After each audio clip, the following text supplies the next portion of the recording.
இந்த படத்தை பத்தி சொல்லணும்னா ஒரு ஃபேமிலி டிராமா வந்து ஒரு ஒரு மாதிரி ஒரு காட்டுக்குள்ள ஒரு லைஃப் எப்படி வாழ்ந்திருக்காங்க அப்படின்னு சொல்லிட்டு இந்த படத்தை காட்டியிருப்பாங்க.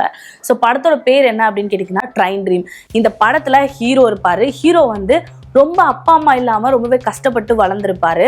கஷ்டப்பட்டு வளர்ந்து ஒரு ஆசிரமத்துல வளர்ந்துருப்பாரு. அவரு வந்து ஒரு காட்டுக்கு பக்கத்து ஊர்ல இருக்க காட்டுக்கு வந்து அடிக்கடி வந்து போகுவாரு. அங்க வந்து போகிறப்ப அங்க ஒருத்தவங்களை பார்த்தா அவருக்கு ரொம்பவே பிடிச்சிரும். அவங்க கிட்ட அவங்களோட காதலை சொல்லி அவங்கள கல்யாணமும் பண்ணிப்பாரு. ஸோ அவங்க 2 பேரும் முடிவெடுத்து நம்ம இந்த காட்டுலயே வந்து வீடு போட்டு நம்ம வாழலாம் அப்படின்னு சொல்லிட்டு அவங்களுக்கான ஒரு வீடை வந்து மரத்தெல்லாம் வெட்டி உருவாக்குவாங்க. அதாவது வந்து காட்டுக்கு வெளியே கொஞ்சம் டவுன் இருந்தாலும் அவங்க காட்டுக்குள்ள போய் ஒரு வீடு கட்டி வாழ்வாங்க. ஸோ அவங்களுக்கு நாளை போக்குல பார்த்தீங்கன்னா ஒரு குழந்தையும் பிறந்துரும். அப்போ அவர் வந்து அங்கே பக்கத்தில் இருக்க இந்த மரம் வெட்டுற வேலை, அதாவது காட்டில் மரம்லாம் வெட்டுவாங்க இல்லையா, அந்த மாதிரி மரத்தெல்லாம் வெட்டி சேல் பண்ணுற வேலை தான் இவங்க பண்ணிட்டு இருப்பாங்க. அந்த மாதிரி வேலை செஞ்சுட்டு இருக்கவருக்கு காசு பத்தாது, குழந்தை வேற வந்துருச்சு இல்லையா, அதனால இங்கேருந்து வெளியூர் தள்ளி போயிட்டு ஒர்க் பண்ணுறதுக்காக என்ன பண்ணுவார் சொல்லியிருப்பாரு. சொல்லிட்டு அவங்க ஒய்ஃப் கிட்ட சொல்லிட்டு அவங்க ஒரு வாட்டி கிளம்பி போயிடுவாரு. போனால் அந்த இடத்துல போய் ஒர்க் பண்ணுற இடத்துல பார்த்தீங்கன்னா அங்கே ஒரு விஷயம் நடக்கும். என்னன்னா ஒரு இன்சிடென்ட் நடக்கும். ஒருத்தவங்க வந்து கண்ணதில் வந்து மரத்தை வெட்டும் போது இறந்து போயிடுவாங்க. அதை அவர் வந்து காப்பாற்றணும்னு நினச்சா அந்த இடத்துல காப்பாற்றிருக்கலாம். பட் அவரால் காப்பாற்ற முடியாது. ஸோ அவர் ரொம்பவே கஷ்டப்படுவார். ஒரு 3 மாதம் தங்கி வேலை செய்வாங்க.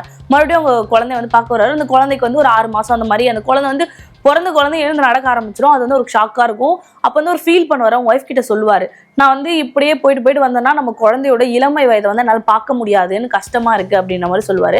அவங்க ஒய்ஃப் சொல்லுவாங்க, நான் ஒரு நல்ல ஐடியா வச்சிருக்கேன், நீங்கள் அதை தான் நான் சொல்கிறேன், நம்ம இங்கேருந்து இருக்கிற வருமானத்தை வச்சு நம்ம பார்த்துக்கலாம் அப்படின்னு சொல்லும்போது, நீங்கள் எதுக்கு போய் மரத்தெல்லாம் வெட்டி வெளியூருக்குலாம் போய் ஏன் கஷ்டப்படுறீங்க அப்படின்போது அவங்க ஒய்ஃப் வந்து ஒரு அட்வைஸ் பண்ணுவாங்க. என்னன்னா, நம்ம வந்து ஏன் விவசாயம் பண்ணக்கூடாது, நம்ம எதுக்காக வேலைக்கு போகிறோம், நம்மளுக்கு தானியம் அதெல்லாம் வேணும் தானே, வேலைக்கு போகிறோம், காய்கறிலாம் வேணும்ட்டு நம்ம ஏன் அதை வந்து விவசாயம் பண்ணக்கூடாது, விவசாயம் பண்ணி அதை நமக்கு சாப்பிட்றதுக்கு எடுத்துக்கிட்டு மீதி இருக்கிறத வந்து நம்ம விற்றோன்னா நமக்கு காசு வரும், அதை வச்சு நம்ம ஒரு மில் ஓப்பன் பண்ணலாம்.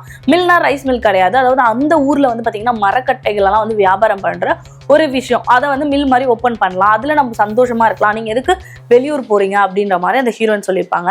அப்போ அவர் யோசிப்பாரு, நம்ம விவசாயம் பண்ணோன்னா கூட ஆடு மாடு எக்யூப்மெண்ட்ஸ், அதாவது உழுவுறதுக்கு அதெல்லாம் தேவைப்படும் இல்லையா, அதுக்காக நான் போய் தான் ஆகணும்னு சொல்லிட்டு 3வது முறை போவார். அப்போ அங்கே ஒரு வயசானவரை மீட் பண்ணுவார். அந்த வயசானவரை மீட் பண்ணும்போது அந்த வயசானவர் எப்பவுமே நைட்டில் பாட்டு பாடிட்டே இருப்பார்.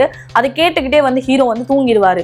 தூங்குறப்போ டக்குன்னு பார்த்தீங்கன்னா ஃபஸ்ட்டு வாட்டி வரப்போ மரக்கட்டை வெட்டுறப்போ அந்த ரம்மம் வந்து பட்டு ஒருத்தன் இறந்து போவான் இல்லையா, அவனோட உருவம் வந்து போயிட்டே இருக்கும். அதை வந்து அந்த பெரியவர்கிட்ட சொல்லும் போது அந்த பெரியவர் என்ன சொல்லுவார், அதெல்லாம் ஒன்றும் கிடையாது, அதெல்லாம் உன்னோட பிரம்மதா அப்படின்னு சொல்லிடுவார். இப்படியே போயிட்டு இருக்கப்போ அங்கே இருக்க ஒர்க்லாம் பண்ணிட்டு இருக்கப்போ இவங்க வீட்டுக்காக தான் வருவார். எதுக்குன்னா அந்த உழவுறதுக்காக நிறைய திங்ஸ்லாம் வாங்கணும் அப்படின்னு சொல்லிட்டு அவங்க ஒய்ஃப் வந்து இப்படியே சொல்லிட்டு இருக்கீங்க, இல்லை இதுதான் கடைசி முறை நான் வந்து வெளியூருக்கு போய் வேலை செய்யறது அப்படின்னு டக்குன்னு ஒரு நியூஸ் வரும். என்னன்னா, இவங்க இருக்கிறது ஒரு மலை தாண்டி மலை, அந்த மலையிலேருந்து நியூஸ் வரும், அங்கே இருக்க அந்த காடு வந்து எரிஞ்சிடுச்சு, ஃபயர் நடந்துருச்சு அப்படின்னு சொல்லும் போது அங்கேருந்து இவர் அடிச்சு பிடிச்சி ஓடி வருவார். ஓடி வந்தால் அந்த காடே வந்து ஒரு தீ விபத்தில் அழிஞ்சு போயிருக்கும். இவர் போயிட்டு அந்த ஒரு நாள் ஃபுல்லாக அழிஞ்சு போய் மறுநாள் காலையில் போய் பார்ப்பாரு. பார்த்தா அங்கே இருக்கவங்க வந்து யாருமே இருக்க மாட்டாங்க, அவங்க ஒய்ஃப் அவங்க குழந்தைய இருக்க மாட்டாங்க. 2வது நாள் 3வது நாள் போக அதுக்கப்புறம் அவர் அந்த இடத்துல இருக்காரு. அங்கே ஒரு குட்டி அம்மா நாயும் ஒரு குட்டி நாய்ங்களும் மட்டும்தான் இருக்கும். அதை பார்த்துட்டு கட்டி பிடிச்சி அழுவார். ஏன்னா அவங்க குழந்தைய அவங்க பிள்ளைங்களை அவங்களோட ஒய்ஃபையும் பிரிஞ்சு தான் அவர் இருந்திருப்பாரு. அதை நினச்சி அழுதுகிட்டே இருப்பார். அங்கே இருக்கவங்கலாம் வந்து சொல்லுவாங்க, இந்த மாதிரி வந்து நீங்கள் ரொம்ப பிரிஞ்சு கஷ்டப்படுறீங்கன்னு நினைக்கிறோம் அப்படின்னு சொல்லும் போது அப்படியே ஒரு நாட்கள் போவோம். அதுக்கப்புறம் வேலை பண்ணி 10 வருஷம் கழிச்சு தான் அவர் வீட்டை விட்டு வெளியே வருவார்.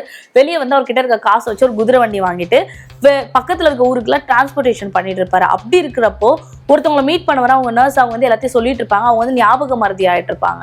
ஸோ அப்படி இருக்கப்ப ஒரு நாள் தூங்கிட்டு இருப்பாரு. அப்படியே போனால் 25 வருஷம் ஆகிடும். 25 வருஷத்துக்கு கழிச்சு அவர் கூட ஒர்க் பண்ண ஒரு தாத்தா அவரை மீட் பண்ணுவார். அவர் நீ ராபர்ட் தானே அப்படின்னு கேட்குறப்போ, ஆமாம் உங்களுக்கு ஞாபகம் இருக்கா அப்படின்னு கேட்கும்போது, எப்படி இருக்கு அப்படின்லாம் கேட்கும். நல்லா இருக்கேன் அப்படின்னா அவர் ஃப்ரெண்டை பற்றி கேட்பாரு. ஏன்னா அவர் இறந்துட்டாருன்றது இவர்கிட்ட சொல்ல மாட்டார். இந்த மாதிரி என் மனைவி என் பொண்ணுங்க என்ன ஆனாங்கன்னு தெரில அப்படின்னும் போது ஒரு குழந்தை ஒரு நாள் சடனாக வந்து அப்பா அப்பா அப்படின்னு சொல்லிட்டு அழுதுட்டு இருக்கும். என் பொண்ணு வந்துட்டான்னு சொல்லிட்டு அவங்க மனைவியும் அவங்களோட குழந்தை ஞாபகத்தில் இருப்பாரு. அந்த பொண்ணை தூக்கி இது பண்ணுவார். அதுக்குள்ள அந்த பொண்ணு அங்கே இருக்காது. இந்த மாதிரி ஒரு இல்யூஷன்ல இருப்பாரு. கடைசியில் பார்த்தீங்கன்னா ஒருத்தவங்களை மீட் பண்ணாங்க இல்லையா, அவங்க ஒரு நர்ஸ்ன்னு சொல்லுவாங்க இல்லையா, அவங்க வந்து மனநல பாதிக்கப்பட்டு மறதியால இருப்பாங்க. ஸோ அவங்க ஒருத்தவங்களை காட்டுவாங்க. அவங்க வச்சிருந்த குழந்தை தான் இவங்க பொண்ணா இருப்பாங்க. அவங்க மனைவி அதில் இறந்துருப்பாங்க. கடைசியில் பார்த்தீங்கன்னா அவங்க பொண்ணு அவரோ ஒன்று சேர்ந்துருவாங்க. ஸோ இதோடு இந்த படத்தை முடிப்பாங்க.